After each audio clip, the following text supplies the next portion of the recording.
Welcome listeners to the new episode of India post corona. हम इस series में चर्चा कर रहे हैं कोरोना के बाद बदलते हुए देश के माहौल में किस तरीके से इंडस्ट्री अपने आप को बेहतर कर पाएगी। और इस सीरीज में आज हमारे साथ हैं जालांस रिटेल वाराणसी के young and dynamic managing director Bhagirath Jalan, जिन्होंने बहुत यंग एज में फैमिली बिजनेस को ज्वाइन किया, उसको एक नई ऊंचाइयों तक पहुंचाया। तो बिना कोई वक्त जाया किए हम सीधे रूबरू होते हैं मिस्टर भगीरथ जालान से और उनसे आज बात करेंगे तेजी से बदलने वाले हमारे रिटेल वर्टिकल्स के बारे में। Welcome mister Jalan. Thank you Goswami ji, आपकी वाक पटुता और वाक्य शैली वैसे ही आप उसके महारथी हैं, पहले की तरह ही। बहुत अच्छा लगा सुन। Thank you. अच्छा, मैं सीधा सवालों पे आऊंगा क्योंकि वक्त हमारा बहुत कम रहता है। बिल्कुल।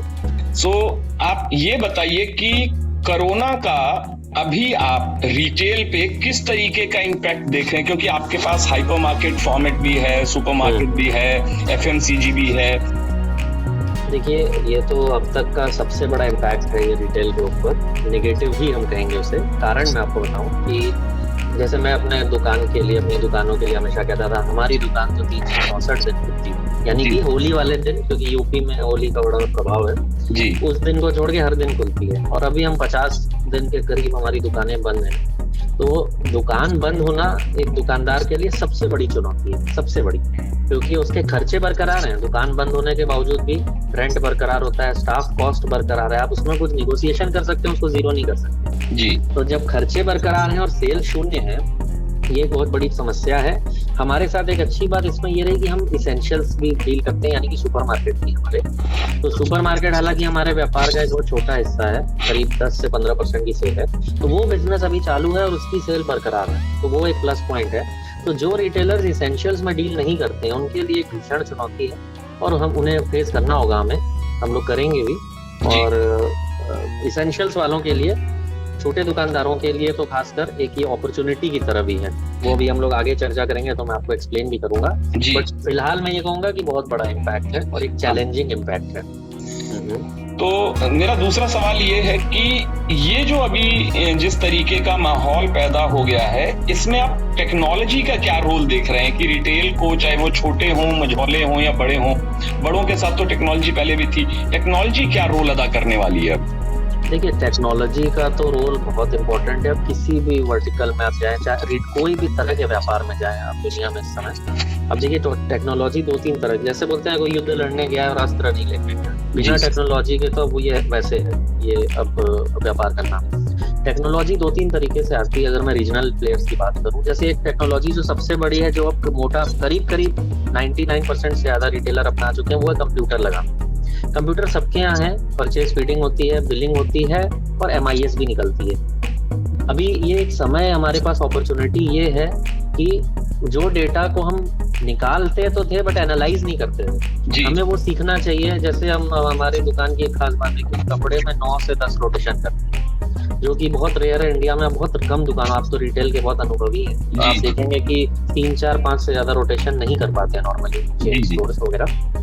तो वो टेक्नोलॉजी की वजह से हम कर पाते हैं कि परेटोज रूल है, 20-80 फॉर्मूला, 20% SKU 80% सेल देते हैं। तो ये जानकारी बहुत से लोगों को है बट वो उसका यूज नहीं करते हैं। तो हमने अपने सॉफ्टवेयर में इसको इनबिल्ट करा रखा है कि 20% SKU हमें 80% सेल देते हैं, तो उसका स्टॉक 80% है। ये चीज मेंटेन करने से बहुत ही अच्छा रिप्लेनिशमेंट सिस्टम बनता है। तो ये सीखना चाहिए हम लोगों को इस समय। दूसरा एक टेक्नोलॉजी का रोल होता है कि जैसे कि ऑनलाइन की बात करते हैं लोग, भाई ऑनलाइन सेलिंग करके हम होम डिलीवरी दे सकें। तो देखिए, हमने भी कुछ हद तक वो किया है अभी। जैसे एग्जांपल दूं मैं आपको, हमने वेबसाइट है हमारी, उस वेबसाइट के थ्रू अभी हम इसेंशियल गुड्स और मेडिकल इक्विपमेंट्स बेच रहे हैं, जो कि अभी अलाउड है लॉकडाउन में बेचना, बट हम उसको डायरेक्ट ऑनलाइन नहीं बेचते। ऑनलाइन पे हम उनकी रेंज को डिस्प्ले करते हैं और फिर उसके बाद उसमें एक व्हाट्सएप नंबर और एक हमारा मोबाइल नंबर है, जिसपे कि लोग फोन करके या व्हाट्सएप करके ऑर्डर मंगा सकते हैं, जो भी इसके टर्म्स कंडीशन है उस हिसाब से। तो बेसिकली ये एग्जैक्ट ऑनलाइन सेलिंग नहीं हुआ, बट टेक्नोलॉजी का प्रयोग करके हमने अपना थोड़ा सा दायरा बढ़ाया। तो टेक्नोलॉजी का रोल बहुत इंपॉर्टेंट है। जैसे आज हमारा आप इस तरह से माध्यम से बात कर रहे हैं, ये भी एक टेक्नोलॉजी की वजह से ही कर पा रहे हैं जी। तो उसका रोल तो देखिए बहुत इंपॉर्टेंट है। लोग पहले से सुधरे भी हैं और ज्यादा अपनाएंगे और आगे अपनाना अनिवार्य है। ठीक, लेकिन ये भी देखने में आया है कि जो हमारे लोकल प्लेयर्स होते हैं, छोटे किराना स्टोर्स हैं या छोटे मर्चेंट्स हैं, वो कहीं ना कहीं टेक्नोलॉजी अडॉप्ट करने में उनका कुछ रिजर्वेशन रहता है, कुछ हिचकिचाहट रहती है। ऐसे में आप उन लोगों को क्या सलाह देना चाहेंगे? देखिए, मैं उनको यही सलाह दूंगा कि ऐसा मैं कभी नहीं कहूंगा कि आप बहुत बड़ा खर्चों का भार अपने ऊपर ले रहे हैं तुरंत ही, और ये तो समय भी नहीं है उसका। पर जैसे बेसिक जो टेक्नोलॉजी है, जैसे मैंने बताया, एक वेबसाइट क्रिएट करना कोई बहुत मुश्किल काम नहीं है छोटे दुकानदार के लिए, मतलब क्योंकि उसको कोई पूरे इंडिया भर में सप्लाई नहीं देनी, वो अपने रीजन में सप्लाई देनी है। वो व्हाट्सएप के माध्यम से भी कर सकता है। मान लीजिए वेबसाइट से ना करे तो व्हाट्सएप के माध्यम से बहुत से छोटे दुकानदार, मेरे एक मित्र है कटक में, उसकी दुकान है, नॉर्मली उसकी 2 दुकानें मिला के 50 से 60 लाख की सेल आती थी। पिछले 2 महीने में उसने 1 करोड़ से ऊपर सेल जी। इसी तरह से व्हाट्सएप से ऑर्डर लेकर के। तो मैं हमेशा अंधा अनुसरण करने के विरोध में रहता हूँ टेक्नोलॉजी के, बट जहां जहां वो आपको हेल्प करे प्रोग्रेसिव वे में, इंक्रीमेंटल वे में थोड़ा थोड़ा आपको इम्प्रूव करना चाहिए। जैसे मैं एक छोटे दुकानदार को कहूँगा, आप व्हाट्सएप पे ऑर्डर लेकर के एक व्हाट्सएप ब्रॉडकास्ट ग्रुप बना सकता है, वो अपने 100-200 एकदम लॉयल कस्टमर्स का, और उनको ब्रॉडकास्ट करके अपने ऑफर्स बता सकता है, या फिर व्हाट्सएप नंबर उन्हें दे के उनसे ऑर्डर ले सकता है। ये काम हम कर सकते हैं। तो टेक्नोलॉजी का रोल ये छोटे रिटेलर्स के लिए भी इम्पोर्टेंट है। और सबके पास देखिए कंप्यूटराइज बिलिंग सिस्टम होता है, बट बहुत बार हम लोग डेटा एनालाइज नहीं करते, स्टॉक का रिफिलिंग उसके माध्यम से नहीं करता छोटा दुकानदार, वो उसको जरूर सीख के इस समय करना चाहिए। जी, हमने इस दौरान ये भी देखा कि हमारी जो उत्तर प्रदेश सरकार है, उनके जो ऑफिशियल पोर्टल है, उस पे भी हमने एक वेबसाइट देखी जो कि किराना स्टोर्स को प्रमोट कर रही है, ग्राहकों को इस तरीके की सुविधा उपलब्ध करा रही है। तो आप क्या समझते हैं, क्या इस तरीके के जो कदम हैं वो आने वाले दिनों में रिटेल को किसी तरीके से मजबूत कर पाएंगे? देखिए, ये कोई भी चीज, देखिए मेरा ये मानना है कि गवर्नमेंट के साथ मिल के अगर आप लॉन्ग टर्म चलाना चाहेंगे तो नहीं हो पाता है, क्योंकि गवर्नमेंट के अपने और भी प्रायोरिटीज होती हैं। बट इससे डेफिनेटली यूजर फ्रेंडली जरूर बनता है ग्राहक। ये जो इनिशिएटिव है गवर्नमेंट का, इससे हो सकता है कि इससे एक आदत लगे उसे, और बाद में वो अपने लेवल पे उसको मैनेज कर सके। ये काम होता है, तो ये बधाई के पात्र है गवर्नमेंट की टेक्नोलॉजी को, ये गवर्नमेंट काफी महत्व देती है। इससे जरूर बहुत लोग सीखेंगे जो रिटेलर्स हैं। जी, ये तो हुई बात कि हम अभी तक किराना या छोटे व्यापारियों की बात कर रहे थे।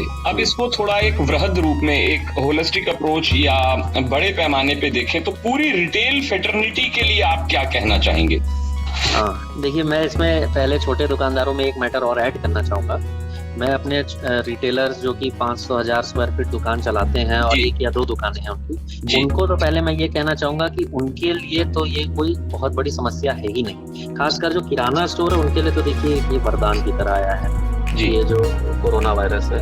ये कारण मैं आपको बताता हूँ कि हर दिन छोटे दुकानों से मॉल की तरफ और बड़े हाइपर मार्केट्स की तरफ ग्राहक अपनी व्हीकल लेकर के बढ़ रहा था, और इनकी रीच कम होती जा रही थी, क्योंकि रेंज और वो सेल्फ सर्विस और बढ़िया एक्सपीरियंस नहीं दे पा रहे थे कस्टमर्स को।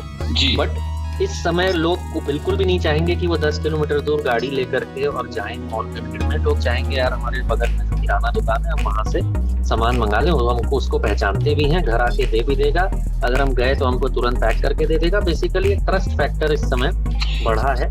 दूसरी बात यह है कि जो नॉन इसेंशियल में डील करती है उनके लिए भी खतरा बहुत बड़ा नहीं है। कारण ये है कि देखिए फादर सन बैठे हैं, 2 या 3 स्टाफ से वो दुकान चलाते हैं। उन 2-3 स्टाफ से वो बात करके बोल सकते हैं कि भाई तुमको मैं 50% सैलरी दूंगा जब तक दुकान बंद है, बाद में मैं होली पे या दिवाली पे, जो आने वाली दिवाली है या आने वाली होली है अगले साल, उसमें मैं तुम्हें कंपनसेट कर दूंगा। उनको समझाना ईजी है अपने स्टाफ को। और एक छोटी दुकान का जीपी और एनपी में देखिए बहुत फर्क नहीं होता है। अगर उसका जीपी 15% है तो एनपी 10% होता है जी। पर ये हमारे ऑर्गेनाइज रिटेल में हम नहीं कह सकते सबके लिए। स्टाफ कॉस्ट 7-8-10% तक जाती है, केवल स्टाफ कॉस्ट जी। तो उनके लिए ये समस्या बहुत छोटी है। मैं एक उदाहरण से आपको बताना चाहूंगा। मेरे एक साड़ी के सप्लायर की बहुत बड़ी सेल है और वो 2000 स्टाफ है उसके पास जी। अभी उन्होंने ये निर्णय किया है कि हम 50% सैलरी देंगे इस महीने की। जबकि मेरा एक और साड़ी का सप्लायर है, उसके सेल करीब 25 करोड़ के आसपास होगी, उसके पास सिर्फ 23 एम्प्लॉइज हैं। उसने बोला सर मैं तो 4 महीने तक दे सकता हूँ सैलरी जी। तो बेसिकली जिनका कॉस्ट स्ट्रक्चर हल्का है, इस भार को हो सकता है कि बेटर वे में उठा के निकल जाए। तो ये तो मैं देखिए कहना चाह रहा था जो छोटे व्यापारियों के लिए या छोटे रिटेलर्स के लिए। बट ओवरऑल रिटेल फ्रेटर्निटी को तो देखिए, मैं एक ही बात बोलूंगा कि मैं चाणक्य का एक श्लोक मुझे बहुत प्रिय, मैंने एक दो जगह बोला भी है अभी, उद्योगे नास्ति दारिद्र्य नास्ति जागृते भयम।